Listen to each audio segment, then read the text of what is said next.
The United States condemns the Houthis' latest attacks on Israel and supports Israel's right to self-defense. The Houthis launched an intense wave of attacks against Israel in December with no regard for civilian lives. One attack reportedly injured more than a dozen people on a playground in Tel Aviv. In view of the Houthis' continued attacks, the United States reiterates our call for this Council to consider additional actions to respond to the growing threats from the Houthis and to hold Iran to account. We can all see clearly that the Houthis are fully enabled by Iran to launch long-range and deadly attacks on Israel, including civilian infrastructure, as evidenced by the Houthis' propaganda boasting about the use of advanced hypersonic missiles. Iran's provision of these and other lethal weapons to the Houthis violates the arms embargo imposed on the group by this Council. It is the responsibility of this Council to respond to Iran's flagrant violations of its resolutions and arming of terrorist groups. Every member of this Council, and especially those with direct channels to Iran, should press Iran's leaders to stop the Houthis from launching attacks that put civilians in harm's way. We reiterate our call for this Council to take steps to strengthen the UN verification and inspection mechanism.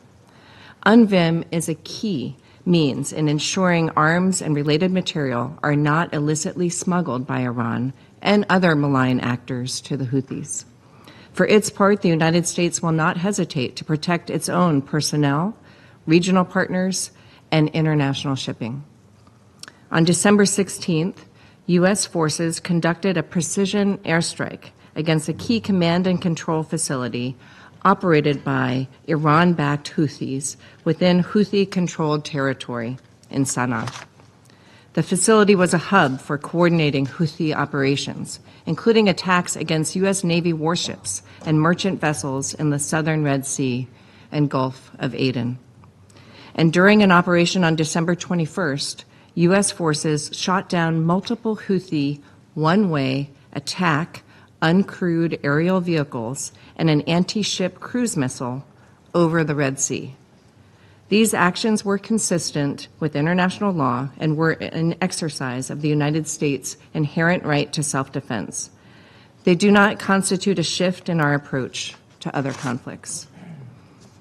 It is also critical that Israeli military operations, especially in densely populated areas, be coordinated and conducted in a way that do not threaten the lives of civilians or civilian infrastructure.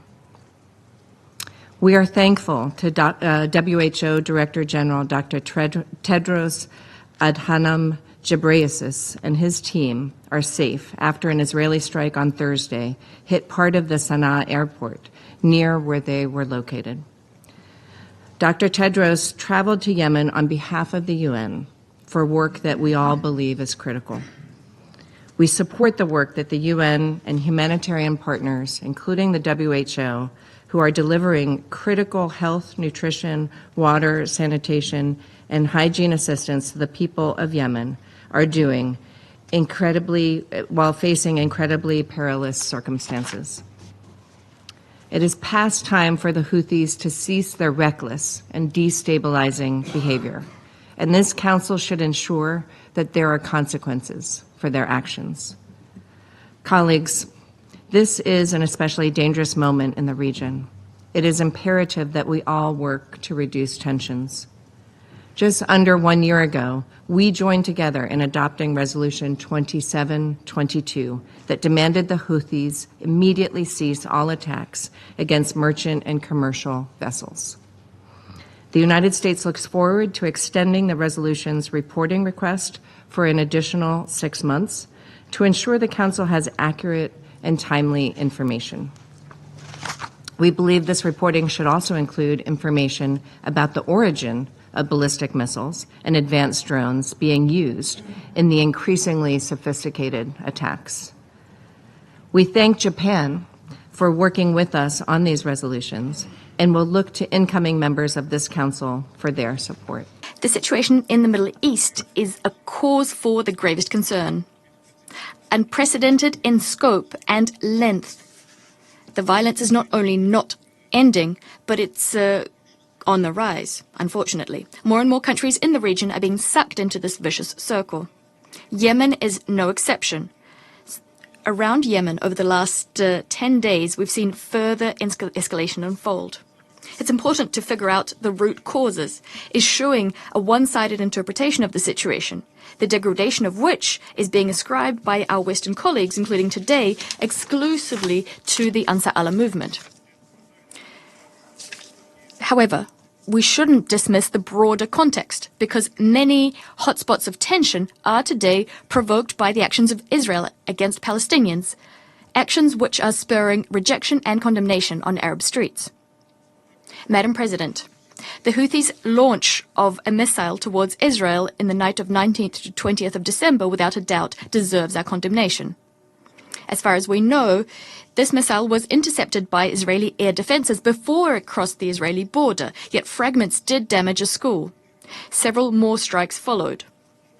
Thankfully, there were no casualties. We understand that such incidents involving missiles and UAVs at Israeli territory are sensitive for West Jerusalem. We'd like to re-emphasize the unacceptability of any actions which pose a threat to civilians and civilian infrastructure objects.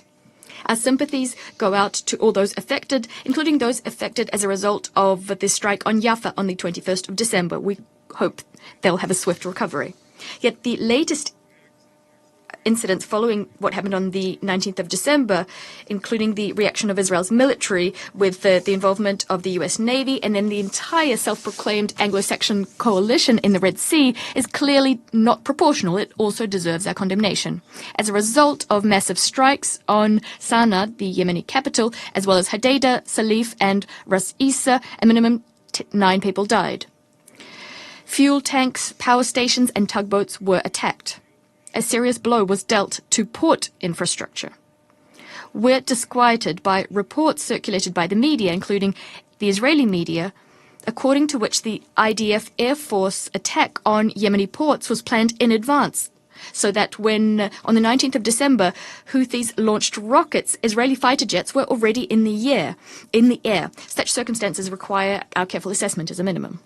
As a result of the last few days, Yemen was subjected to a genuine air attack. As a result of Israel's latest airstrikes with the support of the US, strikes on Sanaa and Yemeni Red Sea ports on the 24th of December, the following was subject to targeted attacks: oil terminals, power stations, and Sanaa International Airport, where a high-level WHO delegation was present at the time, led by WHO DG Dr. Ghebreyesus. It's a miracle that he came out unscathed, as according to his own witness account, facilities just a few meters away were destroyed. Due to the strike on the airport, a minimum 2 people died. 1 member of the crew transporting the delegation was injured. And, by the way, the delegation was in Sanaa to negotiate on the humanitarian situation in Yemen, including the issue of the release of detained UN personnel.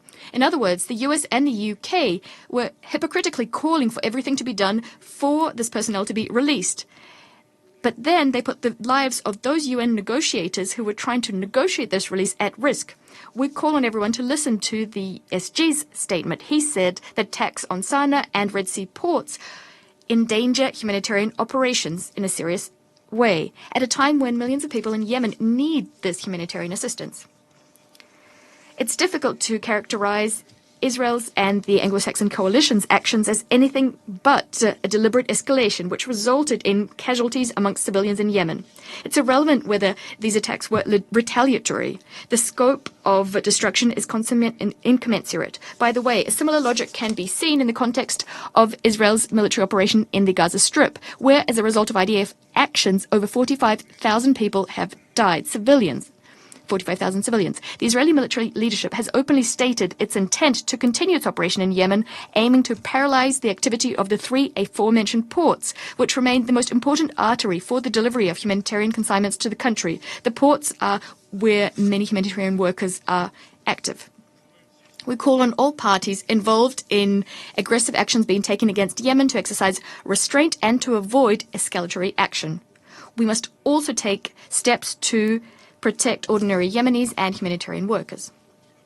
Madam President, January marks 1 year since the start of illegitimate military actions on the part of Western countries led by the US and the UK against the territory of sovereign Yemen. This self-proclaimed coalition, cynically titled Prosperity Guardian, isn't solving any problems, it's actually making them worse, sowing more and more destruction in this country as it's done in many countries before. Just last Friday, the US and its satellites again waged massive attacks on long-suffering Yemen. We call on Security Council members not to be misled. These attacks have nothing to do with the exercise of the right to self-defense pursuant to Article 51 of the UN Charter. They cannot be justified by international law nor UN Security Council Resolution 2722.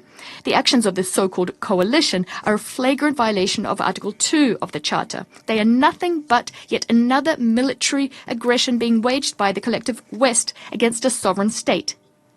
The latest in a long list of such attacks.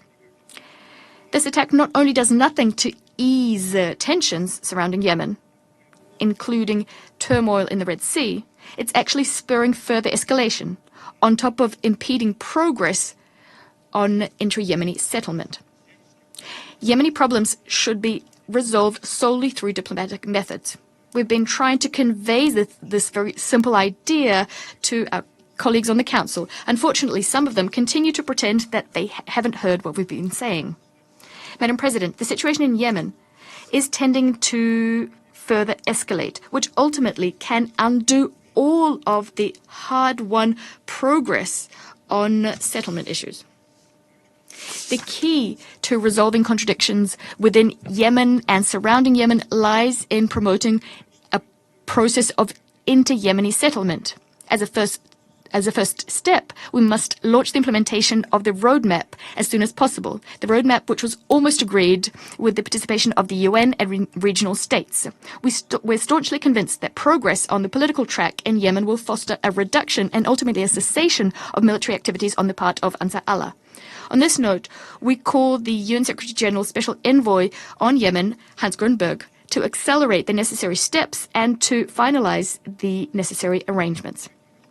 We see no grounds for linking the Yemeni settlement process with regional processes, nor do we see any reason for the Yemeni people to wait for comprehensive peace in the greater Middle East, to have to wait before they begin to improve the situation in their own country. There is no alternative to an inclusive political process with due regard for the legitimate interests of all leading Yemeni political forces and a direct dialogue with the involvement of all protagonists, including Ansar Allah.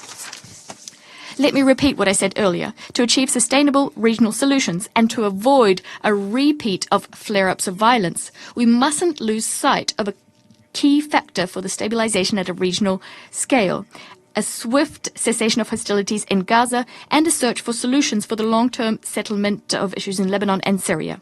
On the whole, today more than ever, we need dialogue mechanisms which can foster healthier relations between countries in the region, which shouldn't at the same time ignore the basic issue which is destabilizing the entire Middle East.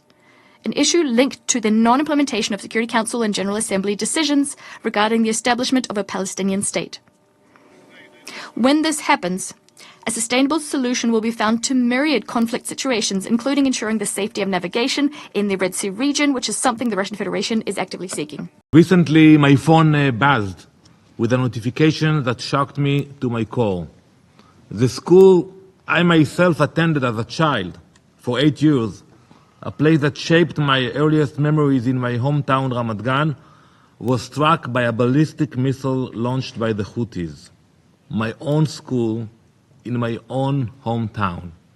Its classrooms, once filled with the laughter of children, were forever changed by their terror. In another attack, a playground in Jaffa filled with children was struck, leaving a 3-year-old critically injured. Since then, the Houthi terrorists have been launching an endless bombardment of ballistic missiles at our population centers. Answer me honestly. What would you do if it were your child, your school, your city? Because this isn't just my story, it's Israel's story. and it's a story we are living every single day. We have had enough. Once again, millions of Israelis are waking up every night to the sound of sirens wailing across the country. Yet another ballistic missile launched by the Houthis, again and again and again. For over a year, this Iranian-backed terrorist organization has unleashed almost 300 unprovoked missile and drone attacks targeting Israeli civilians and communities. 300. This is systematic, calculated terror. Look at this map. Look at the distance between Yemen and Israel. Israel does not even share a border with Yemen. 2,000 kilometers separate us. 1,500 miles. 2,000 kilometers. We have no dispute with them. Yet they send their missiles and their drones to murder our people. And why? Pure, radical, jihadist hatred for Jews. This is no surprise. The Houthis proudly present their banner, which contains their slogan, and I quote, you can look it at their flags. It's called, God is the greatest, death to America, death to Israel, curse upon the Jews, and victory to Islam. Their violence is rooted in a burning hatred of Jewish life. Under the watch of this council, the Houthis have grown from a terrorist group into a terrorist army, all with the help of their Iranian paymasters. According to the UN's own experts, and you saw the documents, the Houthis now possess advanced ballistic missiles from Iran, including the previously unseen Khatam-2 ballistic missile, new UAVs also from Iran, increased technological expertise from Iran, and extensive training again from Iran. And what's the result? The number of Houthi terrorists has exploded to over 350,000, compared to just 30,000 in 2015. The Houthis are a crucial strand forming the web of terror that links Tehran's proxies. Iranian support for the Houthis violates Security Council Resolutions 2140 and 2722 and is an assault on all tenets of sovereignty and international law. Let's talk about money. The estimated Houthi annual budget is $1.2 billion, derived from illegal activities, bribes, stolen assets, and covert trade in the Gulf of Aden. Much of this funding also flows directly from Iran. However, Iran's support is not limited to arms and finance. Houthis receive technical assistance and training from Iran. Houthi combatants are trained in Iran, where they gain expertise in producing missiles, drones, and advanced weaponry. Training from Iranian forces, including the IRGC Quds Force, increases their ability to accurately target vessels in the Red Sea. We even have the names of the key Iranian officials involved in this terror training, and I'll give you the names. High-level Iranian advisors, such as General Rostam Qassami of the Quds Force and Major General Muhammad Ahmad al-Talibi, both of them coordinate with Houthi leader Abdul Malik al-Houthi. Meanwhile, the UN's failure to enforce its arms embargo has directly enabled the Houthis' reign of terror. Their resilience on maritime supply lines from Iran remains unchecked. We heard about the port of Hodeidah. Advanced missile systems, engines, fuel, and warheads are funneled through Houthi-held Red Sea ports. Yet the UN verification and inspection mechanism has failed in its responsibilities. We are aware of several ships which have docked at the port of Hodeidah this year without any inspection, blatantly violating Security Council resolution. This negligence sustains Iran's supply to the Houthis, fueling their terrorism. The international community's complacency has handed terror a free pass. We are now dangerously close to a situation where the Houthis completely strangling the Suez Canal, this critical route of global trade, relied upon by almost all nations, is under direct threat from a terrorist organization. The implications of such a scenario are unthinkable. President Sisi of Egypt revealed just days ago that the Egyptians' revenue from the canal has declined by 60%, which is a loss of almost $7 billion for a nation already facing economic challenges. Yet, the UN's failure to act has brought us to the brink of this disaster. It somehow gets worse. The Houthis do not spare anyone, not even the children of Yemen. In just the first half of 2024, Yemen's government documented over 3,000 cases of child recruitment into the terrorist group. Your silence has emboldened them. If you think the Houthis are only our problem, you are wrong. Security Council reports document their attacks on Middle Eastern vessels. 134 attacks on merchant ships, commercial vessels, and US and UK warships between November 2023 and July 2024. Ships are constantly under attack. I'll give you a few examples. The Sea Champion was sunk in February. 3 crew members of the True Confidence were murdered in a missile attack. To this day, 25 crew members of Galaxy Leader are still held captive. UN experts stated that such attacks using these weapons against civilian ships had not been seen since, and I quote, World War II. Since World War II. It is time the world wakes up.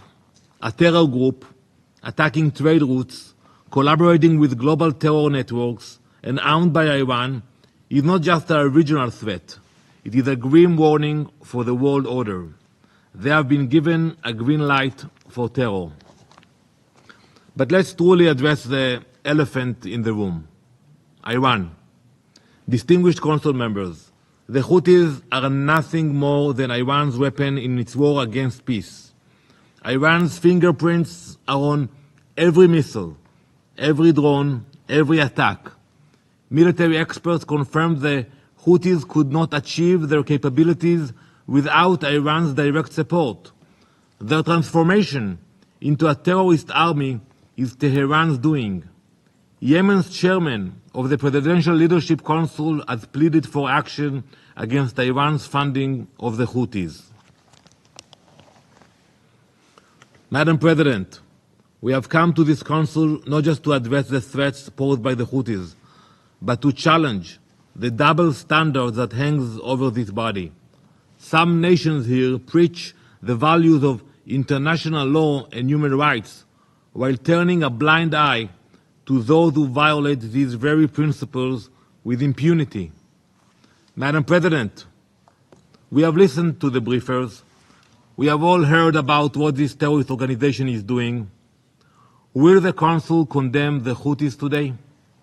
You know, we all heard bad things about them, but there will be a condemnation.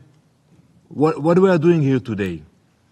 You know, the Secretary General, he calls for both sides to de-escalate as if we are moral equals, and the Security Council cannot issue a basic condemnation against a terrorist organization. Israel will not wait for the world to act.